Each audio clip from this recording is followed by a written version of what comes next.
And we've hit record. And welcome back, Soccerholics fans. It's me, Chris. And as you can see above me, it is my guest today, Adam Esker. And I'd like to welcome you guys to a special episode of Extra Time, or I guess you can maybe call it a series, where we go through the goals of your lives.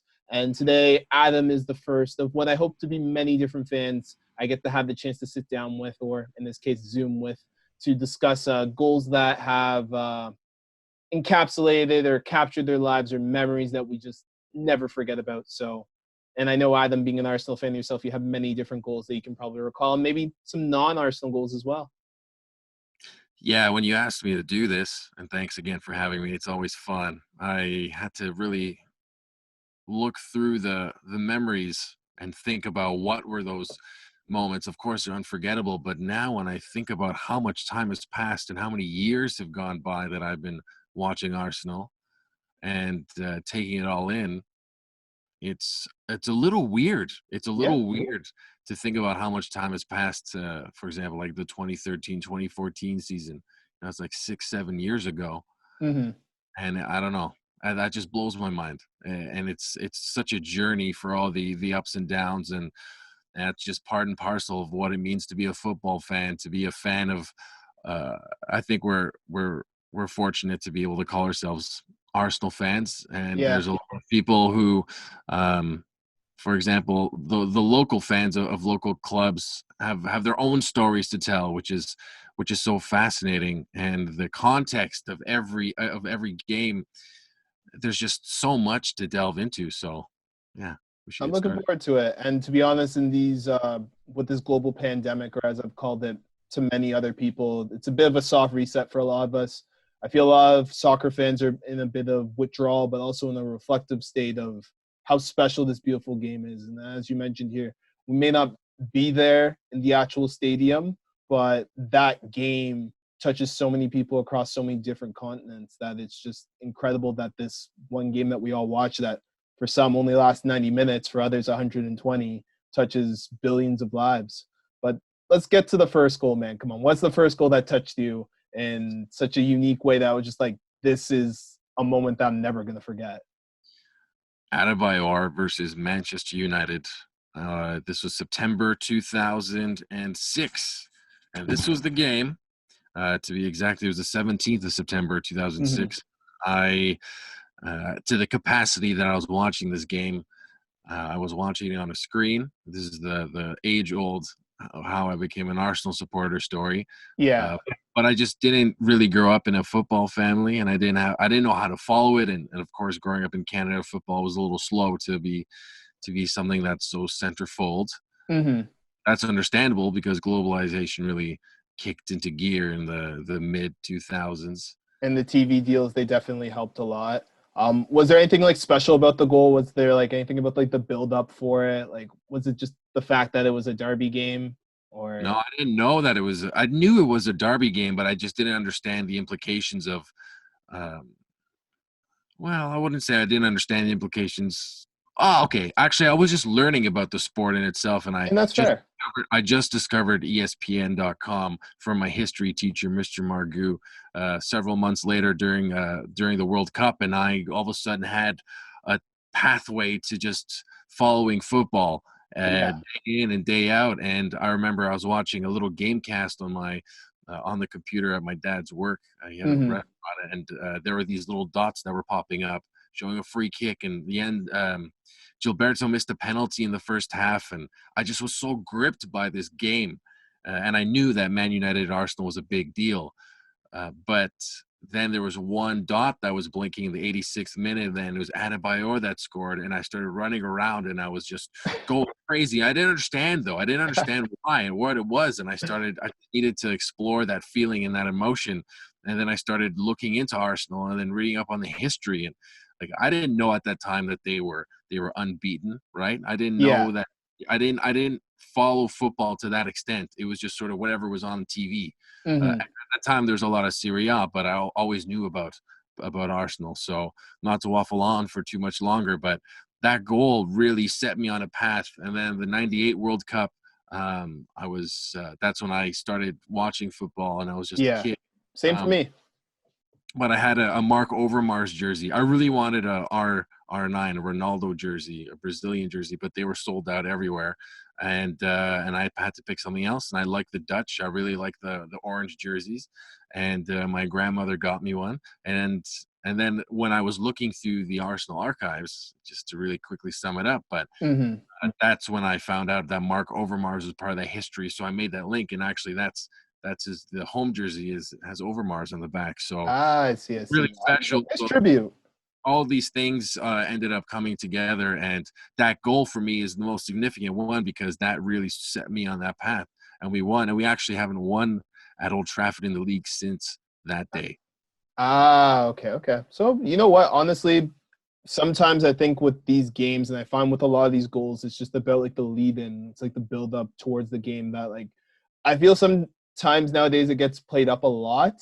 And sometimes I don't like that. Sometimes the game just speaks for itself. And I feel like sometimes whenever you mention it to anybody, like I remember back in high school when it was United versus Arsenal, it's you don't need to say anymore. Like there was probably like 9 United kids, and then there's maybe me and maybe another kid that's an Arsenal fan, but he's not really an Arsenal fan. So I understand the implications and like whenever you would see victory, like for me, the '98 World Cup means a lot to me. The only reason why I'm probably even a French supporter is because of my dad. Because my dad was like he loved Brazil. Because you know Brazil's the second world's team. So my dad was just I like Brazil. So then I guess I liked France, and because France won, and now look where I am, Thierry Henry fan. And to mention Yeah, the United game, actually, the one that actually stuck out for me was 06-07, and that was the yeah, home game where Thierry Henry got the header for 2-1.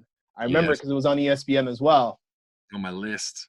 Yes, that I'm sorry to steal this one off your list, but it's the commentary, it's the build up, it's the fact that Arsenal left Highbury, and at this time, I actually, ironically, I think where we became Arsenal fans was around the same time. For me, I supported Arsenal, but it was more because of Thierry Henry, and that was because of how the World Cup was with France. So I just followed his career when I could. But when he left the club to go to Barcelona, I think it was 07-08, if I recall correctly. Um, I had to make a choice for myself. Like I remember watching his video, and I was so emotional. I ended up crying about it. And my brother is like, "Dude, he's just a player. Like you never met him." Thankfully, I did get the chance to meet him later on. But point is just like it shows you that like this game is so far on ups ends of the world, but like it can cause such an emotional reaction for you. And I just remember watching that goal and just the jubilation, just the commentary was perfectly told. You know, Henri with a minute to go. you know Mark. it. Yeah, it was very emotional for me too. And I tried to, of course, these are goals that I have witnessed. Of course, there have been so many important goals, but there nothing beats that moment where you finally just, I don't know, it just happens, and it's just real jubilation. From that same season, I remember again just like learning and experiencing the ups and downs of being a supporter. And I think Mhm. anyone that started watching Arsenal or following Arsenal from the Emirates era, uh, Yeah. it's a different kind of breed altogether. Because yes, we've had great success with the FA Cup, but we don't. Uh, it was hard for me to admit this, but it Yeah. was hard for me to admit that I have never seen Arsenal win the league. And that's why for a long time I couldn't actually, like I said, I was an Arsenal fan, of course, like it's part of my life, but Hmm. I just found it hard to admit that I was such a young gunner that I haven't been supporting for, ever And I since I. and I feel it's the same way, like to compare it to like where we're from, like the Toronto area. When you look at the Maple Leafs to pull out a different sport, or like I look at the Raptors. The Raptors is an excellent example. The organization's been around for 25 years. There's been people since day one, but you witnessed it when they were so close to the opportunity of becoming finalists. Like even I look at for myself and yourself, like when Arsenal almost won the Champions League, like or almost won the league, but Leicester ended up winning it. It's those moments that we look forward to, and it's these investments, these little moments. Like I think the goals of these lives with these players, like they mean different things to us. Like some players are unsung heroes in cup finals. Like for Yeah, me, I think if you remove the FA Cup goals, Aaron Ramsey isn't as much as a club legend as he is, but because he basically solidified moments, which was winning trophies or, Derby wins. Like, for instance, for me, Van Persie, it sucks how he maybe left, but I still don't forget that, hat trick at Stamford Bridge. Those are memorable days. And Oh man, that game was yeah, yeah, like yeah. you have to break it down. And I think the atmosphere, and I think what I'm starting to notice when I'm looking at a lot of these goals that that just come back to my head, it's always about either the opposition or the situation where like, okay, like we have to, avoid relegation, or we have to stay in the top four, or, if we don't win this game, we get knocked out of the cup. I think those stakes within the competition definitely add to these goals, and usually when the goals happen. So like it Context. helps it helps add a flavor to the game. That's what I Yeah, guess I'm trying to say. for me, it's all context, and I find it interesting that we look now at those seasons, like I was saying, 2013, 14, Mm-hmm. and so on and so forth, with such rose-tinted glasses. I think because there were really hard times. There was a lot of struggle. That's when the whole empire of Arsene Wenger was slowly starting to fall down a little Mm-hmm. bit, fall apart. I think, and I think that's what's so hard to. I mean, I enjoy those glorious moments, like, for example, Giroud versus West Ham. I remember that he just took a brilliant touch and hammered it home. And looking through, as I was trying to look through some of these the goals, I just remember, for example, when Walcott was coming through, another goal that I have. I wanted to go chronologically, so before I get onto Walcott, I want to add this.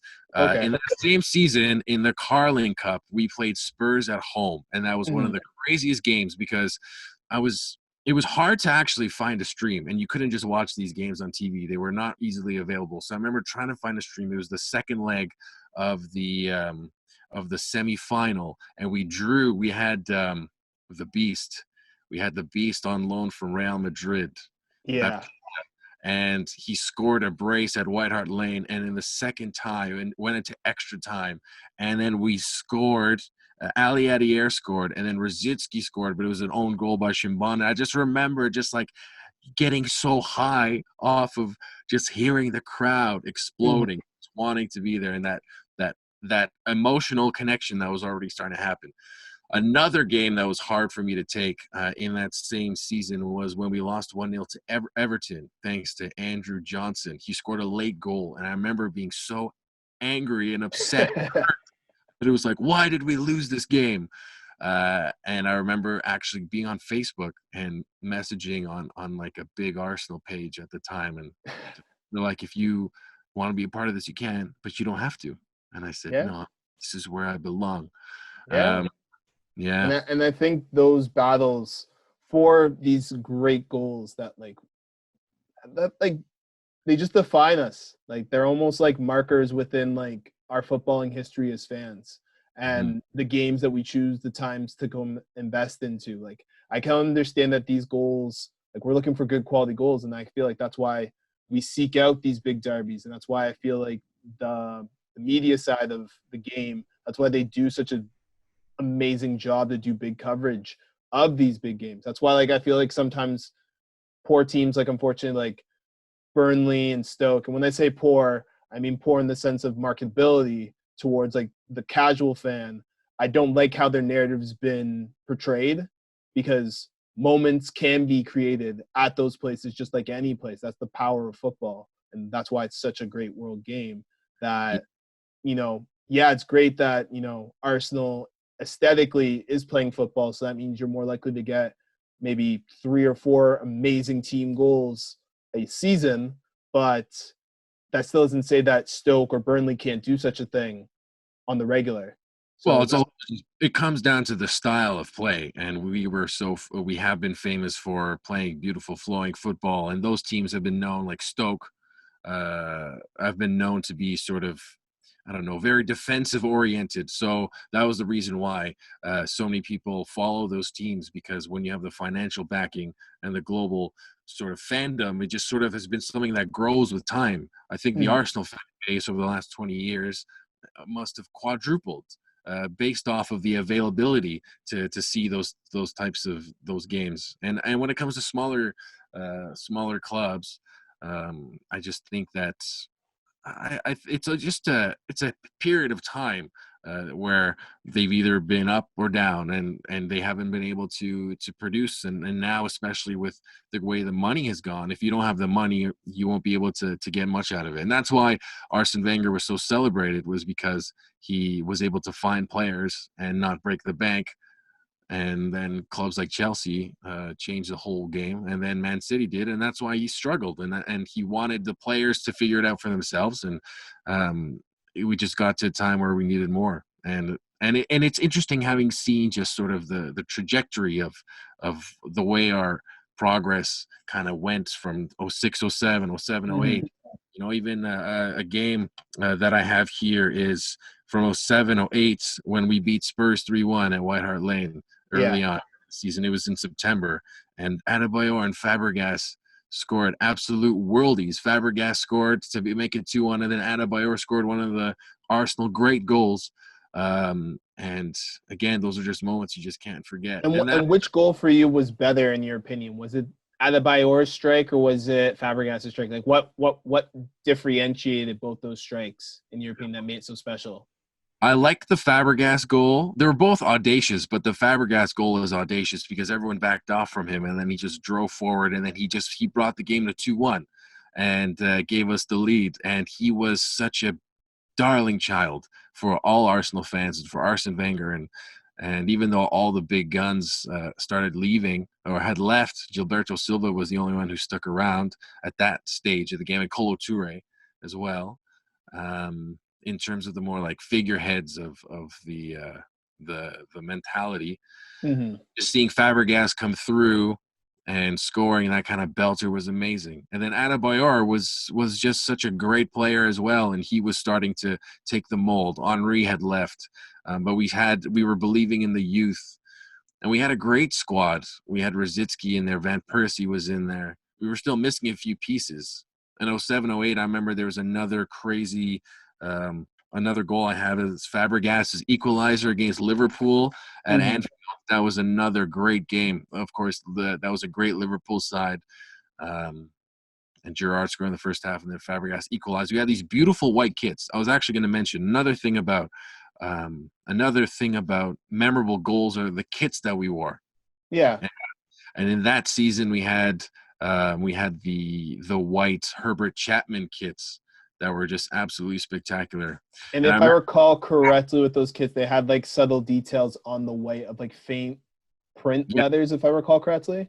They had very faint. I was trying to find what it was, but it was they were quotes by Herbert Chapman, and it was the 120th celebration of Arsenal. They were beautiful. I actually had one. Funny story, a sad story actually, but I had an Adebayor jersey. It was an official Arsenal away jersey with Adebayor, and I got it for Christmas, and I was so upset when he left and the manner that he left that I just left it in the garage in a box, and it ended up rotting. And what I have is I actually cut the crest out, and I actually had to, dispose of the jersey. But I kept the crest. It was just so beautiful, but unfortunately it just ended up getting spoiled, and I just couldn't have anything resembling him around. So and then it is what it is. I know Adebayor and a lot of the players, unfortunately, in football, like they give us such great moments like we've discussed. But I'm going to wrap this one up just for now. Don't worry. I know you got a lot still left in the tank. And to our viewers, thank you so much if you enjoy Goals of Your Lives from a little bit of extra time moment. We're still trying to figure out the format, but we're just having the flow. We're having the conversation. Football during these times, we don't need that much structure. We just need to reminisce and go through the flow of things. So we're about today, Adam. You know how it is. But don't worry. Adam, why don't we have you back for a part 2? Obviously, due to the magic of technology, we may be wearing the same clothes and same background, everything else. So hold off on some of those goals, and every day same cardigan, same everything. Oh, I don't blame you at all. But either way, guys, like, bear, subscribe, do all that good stuff. Adam and I are going to be back in our next video, so look forward to it. And hopefully post in the comments below some of your favorite goals and link them to me as well. And maybe, who knows, maybe I'll do an interview with you and we'll discuss some more goals. So Adam, I'll see you in a bit. Cheers. Cheers.